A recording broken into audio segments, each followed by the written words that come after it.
এনসিপির সদস্য সচিব জনাব আক্তার হোসেন নয়, তিনি অভ্যুত্থানের একজন সংগঠক।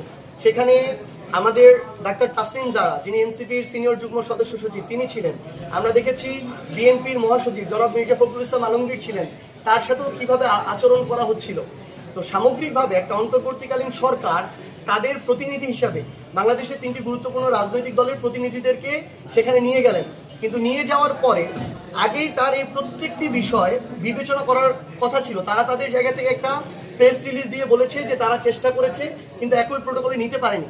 তাহলে কোন প্রোটোকলে নিলে আপনারা তাদেরকে ভালোভাবে তাদের নিরাপত্তা দিতে পারতেন, এটা আপনার আগেই চিন্তা করা দরকার ছিল। আপনি এরকম একটা সফরেও সকল বিষয়গুলো চিন্তা করে আপনি সফরটাকে সাজাননি, এটা আপনাদের সরকারের একটা দুর্বলতার প্রকাশ পেয়েছে। এই প্রকাশটা শুধু এই সফরে না, পুরো বাংলাদেশে আমরা বিভিন্ন জায়গায় এটা দেখতে পাচ্ছি। আমরা স্পষ্ট করে বলেছি অন্তর্বর্তীকালীন সরকারের উপর অবশ্যই এই দায় যায়, এবং পররাষ্ট্র মন্ত্রণালয় বলেন, সেখানে বাংলাদেশে এম্বাসিতে যারা আছেন তাদের জায়গা থেকে আমরা বিভিন্ন ধরনের দায়িত্বের গাফিলতি এবং আওয়ামী লীগ বা আওয়ামী লীগের সমর্থকদেরকে সহযোগিতা করার বিভিন্ন তথ্য পেয়েছি। আমরা চাই সুস্পষ্টভাবে এগুলোর সাথে যারা সম্পৃক্ত তাদেরকে ওই দায়িত্বগুলো থেকে তাদেরকে বরখাস্ত করে তাদেরকে শাস্তির আওতায় নিয়ে আসতে হবে। কারণ তারা একটা দলকে পিছন থেকে সুবিধা দিতে গিয়ে, স্বৈরাচারী দলকে পিছন থেকে সুবিধা দিতে গিয়ে তারা রাষ্ট্র এবং সরকারের সাথে বিশ্বাসঘাতকতা করেছে। আমরা স্পষ্টভাবে এই আবেদনটি জানিয়েছি।